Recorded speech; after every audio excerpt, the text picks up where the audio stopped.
Les gens pensent que les filles qui cherchent garçons en désordre sont des gars qui sont fans de l'argent ou qui aiment trop la chose. Pourtant, moi, je n'aime ni l'un ni l'autre. Tout ce que je voulais, c'est vivre comme tout le monde. Mais je suis obligée de faire ça parce que si je passe une seule nuit sans faire...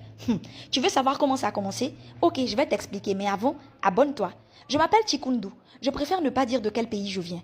Ma grand-mère a eu une seule fille, c'est ma maman. Et après ça, elle a quitté mon grand-père pour rien comme ça et elle est partie habiter au bord de l'eau. Ma maman, elle aussi, a eu une seule fille, c'est moi. Quand j'avais 7 ans, sa maman qui est ma grand-mère Adja. Pour rien comme ça, elle aussi a pris ses bagages pour partir s'installer au bord de l'eau. Mon papa n'a pas supporté, quelques mois après, il nous a quittés. C'est vrai que ma maman vivait, mais j'étais comme une orpheline des 2 parents. J'ai fait plein de petits boulots pour m'en sortir, j'ai fait anti-bagages, il y a l'eau bien glacée, travail de servante, etc. J'ai grandi comme ça jusqu'à mes 15 ans.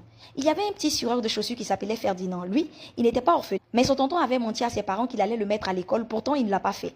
Quand il a ramené Ferdinand à la capitale, il a forcé à lui envoyer 2500 par jour. Tout le monde disait que Ferdinand était mon mari. Je l'aimais bien, lui aussi.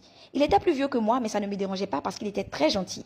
Quand j'ai eu mes premiers trucs de femme, ma vie a changé. Chaque matin, quand je me réveillais, j'avais des traces partout sur mon corps, comme si quelqu'un m'avait patraqué dans mon sommeil.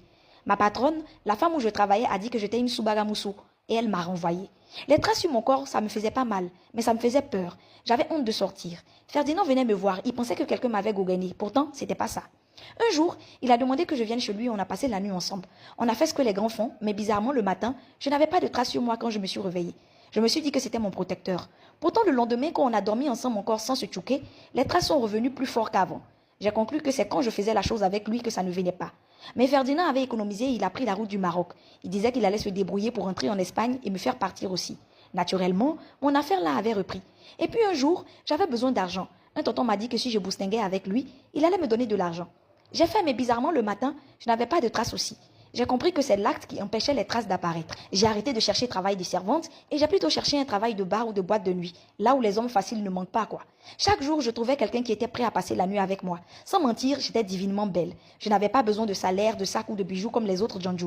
Juste que les traces ne viennent plus. C'est tout ce dont j'avais besoin. Plus le temps passait et plus ça devenait comme un jeu pour moi. Je ne voulais plus d'hommes avec petit bangala. Je cherchais ceux qui possèdent les vrais Adigidoni. Un de mes clients a voulu faire de moi sa femme. C'était un gendarme. Mais le premier jour où il est parti en mission, la nuit, j'ai eu peur que mes traces reviennent et j'ai fait avec son petit frère qui apparemment n'attendait que ça. Évidemment, quand il a su ça, il m'a répudié. Une amie qui consultait des entités a voulu m'aider. Mais le seul jour où elle et moi on a dormi ensemble, notre amitié s'est gâtée. Elle m'a dit que les gens ont voulu prendre sa langue pendant qu'elle dormait. Donc elle m'a conseillé de continuer mon cochléa ou de me rendre en Côte d'Ivoire voir un prophète et guérisseur africain du nom de Baye. Ce papa était très connu dans les années 80. Sa réputation le précédait même jusque dans mon pays. Je l'ai donc retrouvé là-bas où il vivait, dans la région du Lodibois. C'est ce papa qui m'a révélé que mon arrière-grand-mère avait fait quelque chose et que c'était ce qui me suivait. Il m'a recommandé de parler sérieusement avec ma maman car elle en savait quelque chose. C'est ce que j'ai fait avec une délégation et effectivement, tout ce qu'il m'a dit était juste. Maman a reconnu. Elle a dit qu'elle n'a su cette histoire que quand sa maman voulait déjà.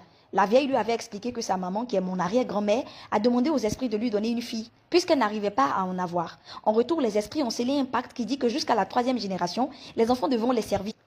Si elles avaient pu vivre une vie de couple, avoir des enfants, moi, mon cas était très compliqué. Je n'allais jamais avoir d'enfants et je n'allais jamais me marier. Ma vie, je devais la consacrer essentiellement à eux. C'est-à-dire, vivre toute seule au bord de l'eau et ne prier que ces entités, au risque de devenir ce que j'étais déjà, une clé de waouh. Si tu ne connais pas les problèmes de quelqu'un, pardon, évite de juger la personne. Les choses que nos parents ont fait peuvent vraiment impacter nos vies. Donc, ce que tu n'as jamais vu, faut pas dire que ça n'existe pas. Toute ressemblance avec des faits, des personnages existants ou ayant existé, n'est pas du tout le fruit d'une pure coïncidence. Armada.